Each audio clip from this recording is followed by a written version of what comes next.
এখনও কেন আপলোড করা হচ্ছে না গরিব ঘরের রাজপুত্র ধারাবাহিক নাটকটির 5 নাম্বার পর্ব? তাহলে কবে আসবে 5 নাম্বার পর্ব তা বিস্তারিত আপডেট জানিয়ে দিব আজকের ভিডিওতে। তাই আজকের ভিডিওটি ধৈর্য ধরে সম্পূর্ণ দেখতে থাকুন।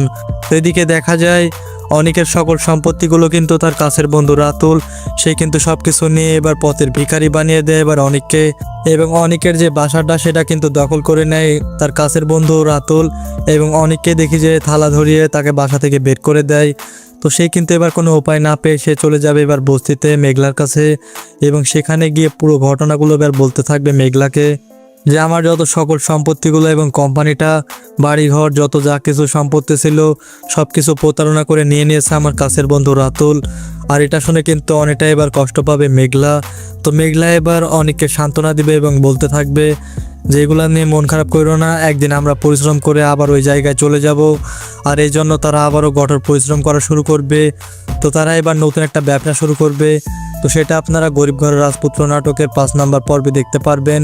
তো আপনারা আরও দেখতে পারবেন মেঘলা সে কিন্তু এবার অনেককে ভালোবাসতে শুরু করবে, কেননা সে কিন্তু বড়লোক ছিল আর এই জন্য এবার তাকে ভালোবাসতো না এবং প্রত্যেকটা বিষয় নিয়ে কিন্তু মন খারাপ করতো, কেননা সে অনেক ধনী। আর এই জন্য এবার কিন্তু অনেক সুখে শান্তিতে জীবন কাটানো শুরু করবে, কারণ সব থেকে বড় শত্রু ছিল অনিকের চাচা চাচিরা, আর তারা কিন্তু এবার পথের কাঁটা থেকে এবার সরিয়ে গিয়েছে, অনিকের সকল সম্পত্তিগুলো এবার নিয়ে নিয়েছে।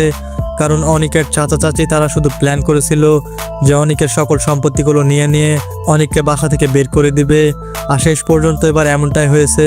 আর যেটা তারা করতে পারেনি সেটা করিয়ে দেখেছে এবার রাতুল। আর রাতুল সে এবার শান্তাকে বিয়ে করবে এবার, এবং তাদের সাথে এবার সুখে শান্তিতে সংসার করা শুরু করবে। অন্যদিকে মেঘলা এবং অনেক তারা দুইজন মিলে ব্যবসা শুরু করবে এবং দেখা যাবে যে অনেক টাকা পয়সার মালিক হবে এবার তারা। তো সেগুলো কিন্তু আস্তে আস্তে আপনারা দেখতে পারবেন।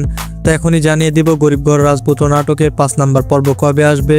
তো গরিব ঘরের রাজপুত্র নাটকের 5 নাম্বার পর্বটি আপনারা দেখতে পারবেন আগামী মার্চ মাসের 3 তারিখ মঙ্গলবার দুপুর 12টা বাজে আপনারা দেখতে পারবেন কারোহিম নামের ইউটিউব চ্যানেলের মধ্যে। তো আজকের ভিডিও এই পর্যন্তই, দেখা হচ্ছে নতুন কোনো ধারাবাহিক নাটকের আপডেট নিয়ে। ততক্ষণে সবাই ভালো থাকবেন, সুস্থ থাকবেন, সকলকে ধন্যবাদ।